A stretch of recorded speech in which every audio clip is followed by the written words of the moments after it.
But we begin with Chief Political Correspondent Carl Cameron and word that the final hours will be filled with negative messaging among Republicans. Good evening, Carl. Hi there, Brett. Typically, candidates in the Iowa campaign try to accentuate the positive and perhaps give up some of the attacks in the last couple of days before the actual voting. But the 2016 Iowa race has been something different.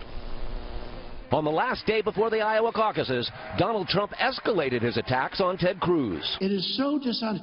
Then he took an ad about me, and he said that I'm in favor of Obamacare. My whole campaign is against Obamacare. He forgot to mention that he's borrowed a lot of money at almost no interest. Anybody in this room would take the interest rate because he pays almost nothing. That prompted a new Cruz counterattack straight at Trump's finances, about which he can be very sensitive. If you look at his financial disclosure, he owes at least $480 million right now, and it could be billions.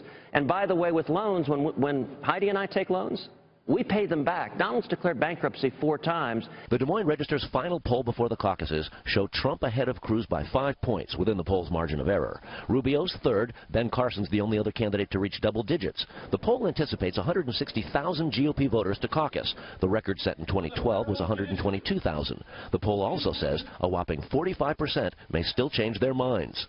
This is important because our country is really at a crossroads. Team Rubio argues Cruz and Trump are dividers, while their candidate presents himself as the GOP's uniter. We must bring not just the party, but the conservative movement back together, and I will. No one running for president can bring the conservative movement and the Republican Party together fast. And Rubio is aggressively trying to downplay expectations. He's polling at third and says that Ted Cruz is actually the front runner.